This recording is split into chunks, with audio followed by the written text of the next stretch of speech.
Today, at recitation 10th, we will talk about Faraday's law.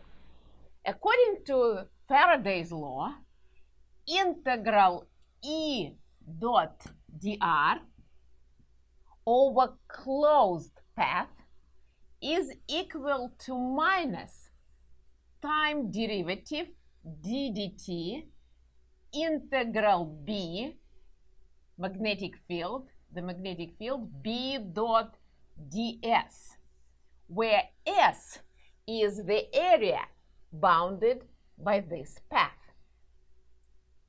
This minus is very important. This minus is manifestation of Lenz's law. According to Lenz's law, if a current is induced in the circuit because of this change of the flux, the direction of current will be such that it opposes the change in the magnetic flux.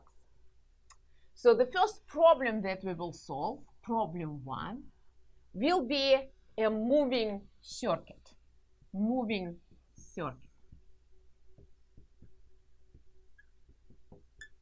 There is a uniform magnetic field, magnitude B, pointing out of the page, out of the board.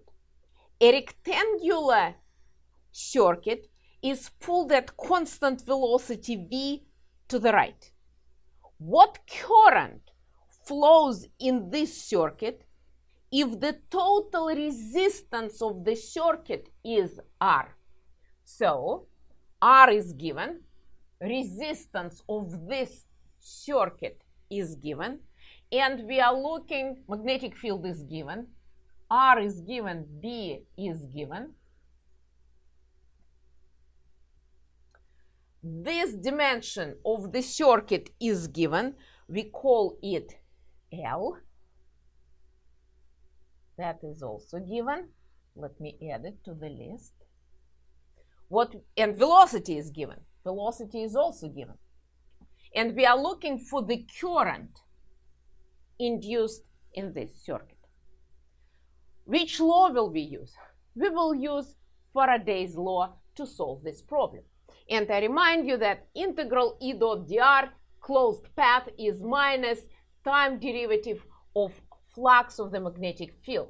So what I have here we call phi. Integral B dot ds is the flux of the magnetic field. Okay, so the first question that we ask ourselves is, why is there any current? So we pull this frame out of the magnetic field. We change the area of this frame that is in the magnetic field. So we change the area, which means that we change phi, we change the flux. There is non-zero time derivative of flux of the magnetic field, which makes non-zero integral E dot dr, which means that we generate current in this circuit, because integral E dot dr across the resistor is just current times the resistance. So we generate non-zero flux of the change of the flux of the magnetic field by moving this circuit. We generate current in this loop. I like to find the direction of this current from Lenz's law before we even apply Faraday's law. So what will be the direction of current? When I pull this frame out, area decreases. Let me write it in letters. Oh, S is good enough. Area decreases. Area of this loop that inside the magnetic field, that's what matters. Which area? At this point it is this area of the loop that is inside the magnetic field. Area decreases, then flux phi decreases, then according to Lenz's law, generated current, induced current, will be in the way to oppose the change. So if we decrease flux, induced current will generate the magnetic field in the same direction as the original one. Original one is out of page. We will call this external magnetic field. So external magnetic field is out of page, and we want self-induced magnetic field, be self. Let me use different color. I will use blue. We want self-induced magnetic field to be in the same direction as the original one. This is be self. To have be self out, I need current to be in counterclockwise direction. Why? Let's check if I'm right. So you need to use your right hand to find the direction of the magnetic field generated by this current. Okay, so if current is in counterclockwise direction, you use your right hand. Ironically, I use my left hand because you see my mirrored image. I put my fingers along current and I grab this wire here inside this frame, inside this loop. My fingers go out as it should be. So the self-induced magnetic field, blue, is out of page, the same as the original, which means that we oppose the change. We oppose the decrease of flux. So we found the direction of current in this loop. Current will be in counterclockwise direction. When we are learning how to solve the problems on Faraday's law, it's important to make it structured and follow the steps. When you become experienced, you can skip these steps. So step number 1, I need to choose the direction in which I will go around the loop, as we did before. I will stay with the convention. And convention tells you that you go around the loop in counterclockwise direction using your right hand. So I go around the loop in counterclockwise direction, and my thumb shows me the direction of ds, area vector. We did it when we talked about Gauss's law. In counterclockwise direction, and my thumb shows the direction out, which means that ds, the area vector, is out. I will use yellow to show this. ds, this is ds, and it is out of this page, of the page. Okay, so step number 1, direction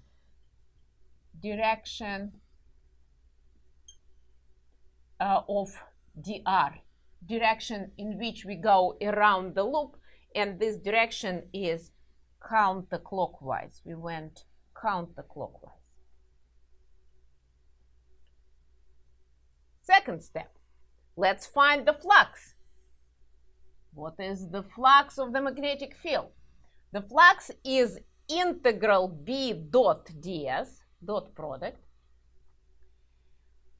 Magnetic field, the magnetic field is out of the page. ds is out of the page. They are parallel to each other. So dot product becomes just the product, B times ds.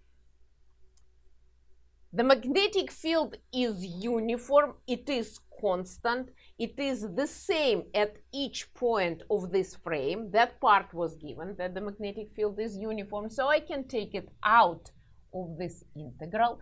And then integral ds. What is integral ds? It is just s, it is area of the loop that is still within the magnetic field. So what is this area? It is L times this dimension. And this dimension of the loop, part of the loop that is still within the magnetic field, it is changing as we move this loop out of the magnetic field. So I will call it x. Then what is ds? ds is L dx. I integrate, so I will call it L times x. and we remember that x is changing with time. This is the flux, BLX. Next step, third step, is let's find the derivative, d phi dt. We go step by step. d phi dt is b is constant, L is constant. What changes is x. X changes, so I take derivative, it is dx dt. Now let's look at the derivative of x. As I pull the frame out of the magnetic field, x decreases. So derivative of x is negative dx dt. First of all, magnitude of dx dt is the velocity, but it is minus magnitude of the velocity, because as we pull out, x decreases, which means that if we move the frame in, then we will have larger and larger portion of this frame in the magnetic field, then it will be plus. In our case, when we pull it out, x decreases, which means that here we have minus. So what is d phi dt? I bring it back here. It is minus b L v, where v is the velocity. Okay, so now we are ready to work with the left-hand side of Faraday's law. Integral E dot dr. I go around the loop in counterclockwise direction. All I have is just a resistor. Here resistance is given, no capacitors. I go around the loop in counterclockwise direction, and current is also in counterclockwise direction, which means that J, current density, is also in counterclockwise direction, which means that the electric field E is rho J is also in counterclockwise direction. So E dot dr are in the same direction. Dr is counterclockwise and electric field is counterclockwise. E dot dr is positive. And the magnitude, first of all, I put plus. Integral E dot dr is positive. And the magnitude of E dot dr is according to Ohm's law. All we have is a resistor, so it is current I times resistance R. This is the left-hand side of Faraday's law. It is equal to minus. This minus is very important. Absolutely crucial minus. Minus d phi dt. And d phi dt is minus BLV. Minus minus plus. So I have it equal to BLV. And the current that is flowing, that is induced in this circuit, will be magnetic field B, L, V, divided by resistance R. And this current is in counterclockwise direction. It is important to understand that we used B self, the magnetic field induced by this current. We used it to figure out what is the direction of current, but we neglected it in our Faraday's law when we found the magnitude of current. So from the very beginning, I had to give you this sentence that ignore self-inductance. We ignored self-inductance of this circuit, and we will talk more about it later. One more thing that we need to figure out. Let's find the force. So I have a frame, I have a wire with current in the magnetic field. Let's find the force acting on this frame. What will be the force? Well, we know the law. According to this law, the force exerted on the wire in the with current I in the magnetic field is I. And then length of this wire, I will use, for length, I will use L. So it is dl cross B, where dl is infinitesimal length of wire. And then the force on this infinitesimal length is dF.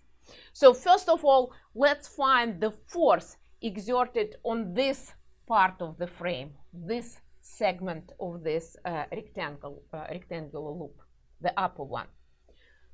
Well, the current flowing here is to the left. The current is to the left. The magnetic field, and of course I'm talking about the external, the original magnetic field, is out of page. We always start DL and B from the same point. So let me erase this moving circuit title, and we will draw L and the magnetic field right here. So for the upper segment, this segment, we have current to the left, which means that L is to the left. Magnetic field is uniform. I just can write F is I, L cross B. L is to the left, B is out. Now you need to use your right hand to find the direction of the force. I remind you that I use left hand because you see my mirrored image. It's tricky for me, so let's do it. We put our fingers along current L. We bend them towards the magnetic field, and my thumb shows the direction of the force. So the force exerted on this segment is up. Okay, wonderful. Now what will be the force exerted on the low segment? Now the current is to the right, and I will use different color. Current is to the right, which means that L is to the right, B is still out.